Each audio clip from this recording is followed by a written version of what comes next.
Então, pessoal, a essa altura do campeonato, como é que será que anda a dívida pública brasileira depois do desastre que foi esse primeiro ano do governo Lula? Um ano que tinha coisas positivas do ponto de vista econômico ainda, né? Imagina 2024 que a tendência é ter um crescimento econômico inferior, né? Mas em que pé está a dívida pública do Brasil neste momento, né? Como aqui nós somos um canal de gente grande, né? Um canal de adultos aqui, a gente não vai ficar considerando questão de déficit primário, contas primárias. Isso aí é enganação. Isso é para quem quer ser enganado pelo governo, né? Nós vamos falar aqui de dívida nominal, o valor real que o governo deve, que o Brasil deve, né? No final das contas é a gente que paga essa conta aí, né? A gente que paga essa fatura, né? Mas olha só, o valor aí total da dívida bruta brasileira subiu para 75% do PIB, perdão, né? Maior nível desde 2022, uma montanha de dinheiro que, na verdade, representa uma subida gigantesca do ano anterior para cá, né, no período de um ano apenas. Vamos dar uma olhada detalhada nesses números, acompanhar aqui de fato a questão fiscal e tentar imaginar para onde que a coisa vai, né? Será que isso aqui é sustentável de alguma forma? Vamos conversar sobre esse tema? Mas antes disso, não se esqueça, deixe o seu like, o seu comentário neste vídeo, se inscreva no meu canal se você ainda não for inscrito, considere se tornar membro patrocinador do meu trabalho com valores a partir de R$ 1,99 por mês. Você me ajuda bastante dessa forma, pode ter certeza disso, né? Então, olha, aqui no subtítulo, né, dessa matéria aqui do Poder 360, a gente já tem o tamanho do desastre em um ano aí praticamente, né? Um ano não, um ano fechado mesmo aí, já de governo Lula. Olha a situação. A dívida bruta total do governo, né, subiu 4 pontos percentuais em um ano, meu amigo. Isso aqui é insustentável, cara, né? Isso aqui significa que o montante da dívida dobra a cada 25 anos. Menos, né? Porque tem juros sobre juros, mas uma coisa completamente insustentável, né? Isso aqui em um ano, meu amigo, é uma loucura, né? E atingiu a marca de 8,2 trilhões de reais. Tem condições isso aqui ser pago, né? Principalmente, tem condições essa dívida ser rolada aí no setor privado? Não tem a menor condição de haver esse financiamento todo aqui para o governo, né? Esse dinheiro vem de algum lugar que a gente vai falar aqui, é claro, né? Agora, o déficit nominal, ou seja, quanto que o governo de fato teve a mais de gastos e despesas, inclusive com o pagamento da dívida, né, que é uma despesa de fato, o quanto que o governo teve a mais de despesas em relação às suas receitas no período de um ano, tá chegando aqui em R$ 1 trilhão. Olha que loucura, meu amigo. Isso aqui é uma coisa que é obscena, uma quantidade obscena de valores que o governo não consegue custear. Essa é a verdade, né? Se aproximando aqui de R$ 1 trilhão, não tenho nem o que dizer, né? 12 meses apenas, né? A dívida aumenta nessa proporção aqui no Brasil. Me diga, como é que nós vamos chegar lá no final do governo Lula, né? Obviamente, em 4 anos, se o Lula mantiver esse ritmo aqui, a dívida pública vai ter um aumento de 50%, basicamente, né? Em um mandato presidencial. Não tem qualquer tipo de viabilidade econômica esse governo Lula, né? Mas então é a chamada aqui dívida bruta do governo geral, né? DBGG, porque ela leva em conta aí também estados, municípios, estatais, né? E a União, a própria União, é claro, né? E essa dívida aqui então subiu para 75% do PIB agora em janeiro. Estava baixo, mas houve um aumento porque, de fato, a dívida subiu 0,7 ponto percentual em relação a dezembro. E aí eu fico me perguntando, o governo Lula está dizendo que a arrecadação foi surpreendente, superou as expectativas e tudo mais, e ainda assim a dívida subiu 0,7 ponto percentual aí, do PIB de dezembro para janeiro. Mas que loucura é essa? Pô, isso aqui dá o quê? 70, 80 bilhões de reais? Olha, isso é uma coisa que não bate, né? Uma conta que realmente não bate. E esse é o maior patamar desde julho de 2022, né, quando a dívida estava em 75,23% do PIB, né? Ah, então o governo Bolsonaro estava pior. Sim, né? É uma dívida sobre PIB. Isso aqui, nesse percentual aqui, nessa métrica, sim, o governo Bolsonaro saiu de uma pandemia, onde os gastos foram lá para cima, a dívida pública estourou, né? Mas 2022, da metade de 2022 em diante, o governo Bolsonaro promoveu uma redução na dívida pública de fato, né?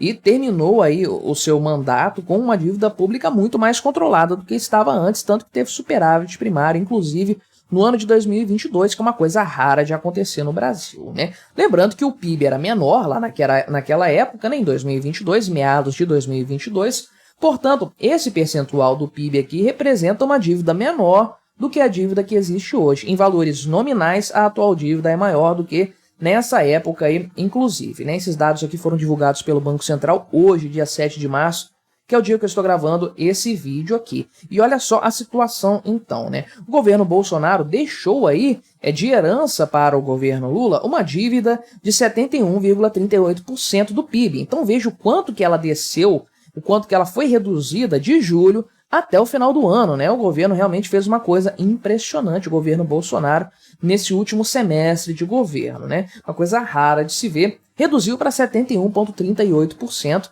e quem dera, né, Bolsonaro tivesse sido eleito para continuar reduzindo a dívida pública, né? Só que isso aqui é em janeiro de 2023, então não sei exatamente em dezembro quanto que estava, mas provavelmente não mudou tanto assim. Mas de janeiro de 2023 até agora, a dívida pública subiu 3,65 pontos percentuais, que é uma coisa insana, né? Claro que o pessoal coloca aqui do site Poder 360 que a dívida subiu aqui por conta de uma maior despesa com juros, né?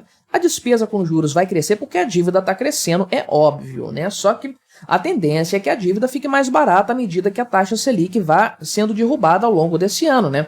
A previsão é de que se chegue lá em dezembro com 9%, algo nesse sentido, de sorte que a dívida pública estava mais cara no começo do ano passado, né? Era para ela estar diminuindo e não subindo. Não dá para colocar a culpa aqui nos juros, portanto, né? Então, o setor público consolidado aqui, formado por União, estados, municípios e estatais, registrou um superávit nominal aqui de 22 bilhões em janeiro, pagou aqui 79,9 bilhões em dívidas no mês, um valor que é 27,6 bilhões aqui, superior em comparação a janeiro de 2023, que é uma loucura total, né? Então, o saldo primário do setor público aqui foi recorde, né? Mas o superávit primário foi o menor para o mês desde 2021, ou seja, não é uma grande notícia no final das contas, né? Mas o principal, essa questão de primário, isso aqui é enganação. Isso aqui é enganação, sempre digo, porque ele não leva em conta o serviço da dívida, né? Os juros da dívida aí, o que obviamente aumenta o débito total do Estado. Isso entra no orçamento, isso está lá previsto, inclusive. Se o governo não consegue guardar dinheiro, economizar dinheiro suficiente para pagar os juros da dívida, a dívida vai crescer de forma descoordenada. E, de fato, é isso que nós vimos, né? Em 12 meses, o déficit nominal, esqueça a questão primária, esqueça isso, deixe isso no passado, o déficit nominal somou 991,9 bilhões de reais. Olha que loucura, é praticamente 1 trilhão realmente. Que governo no passado, né? Vamos tirar daí a pandemia, é claro, né? 2020, mas que governo pode apresentar um resultado desses aqui num ano com crescimento econômico, com agronegócio, com uma super safra, né? Só o governo Lula realmente. E esse déficit nominal representa aqui 9,06% do PIB, subindo aqui um pouquinho ainda o resultado que estava fechado lá em dezembro de 2023, que já era uma catástrofe, né? Eu estava estimando em outros vídeos na faixa dos 800 bilhões de reais, fui até otimista realmente, né? Então aqui o Poder 360 tem um gráfico aqui que não apareceu nessa versão escura, né? Mostrando o resultado aqui para os meses de janeiro, resultado nominal, né? Então você pode ver que de fato 2022 o Bolsonaro cortou um dobrado para reverter o cenário que estava bem ruim de fato aqui, né? O déficit, então, né? Aqui em vermelho é o déficit, azul o superávit. Veja que é muito raro ter superávit no mês de janeiro realmente. Uma raridade na história do Brasil, aqui valores nominais, tá certo? Não é superávit primário. Mas veja então que 2024 não é um resultado catastrófico ainda, janeiro de 2024, né? Só que eu tratei disso em outro vídeo aqui do canal. Tem questões envolvendo ali gastos, receitas não recorrentes do governo. Então, o que se conseguiu em janeiro, um pouco em fevereiro também, não vai se conseguir nos outros meses, infelizmente, ou felizmente, né? Menos dinheiro no bolso do governo Lula, melhor para todos nós. Então, a tendência é que esse déficit cresça ainda mais. Agora, vai crescer para onde, né? Já está atingindo um patamar praticamente irreversível, não quantidade aqui de dívida absurdamente insana, né? Olha só, para você apenas mensurar o tamanho da tragédia, né? A dívida estava 74,3% em dezembro, saltou para 75% em janeiro. Isso aqui é um crescimento exponencial, não tem como tratar a coisa de forma diferente, né? Então, realmente, é um número, assim, assustador. E o pior de tudo, não tem qualquer perspectiva de melhora com o atual cenário. Governo Lula querendo fazer PAC, governo Lula aí com um ano eleitoral querendo eleger um monte de prefeitos e vereadores aliados seus, vai enfiar a mão nos cofres públicos de fato e gastar dinheiro como se não houvesse amanhã. Se ele vai ter uma mãozinha do Congresso Nacional para conseguir fazer isso sem criar um problema de responsabilidade fiscal, talvez uma mãozinha lá do STF, igual teve ano passado, a gente não sabe. O que não dá para disfarçar nem com o poder legislativo, nem com o poder judiciário, é isso aqui, o tamanho da dívida. Isso aqui vai crescer absurdamente e óbvio, né? Dado que boa parte dessa dívida é financiada com dinheiro impresso do nada pelo Banco Central, o Banco Central compra a dívida do governo, a tendência é nós termos ainda mais inflação por conta desse cenário. Olha só, quase R$1 trilhão a mais aqui de dívida nos últimos 12 meses. Isso aqui é dinheiro impresso do nada, meu amigo. Vai fazendo as contas para ver aonde que a nossa economia vai parar nesse ritmo. Mas o que você achou dessa história? Colabore com o nosso debate, deixe o seu comentário, se inscreva no meu canal se você ainda não for inscrito e até a próxima.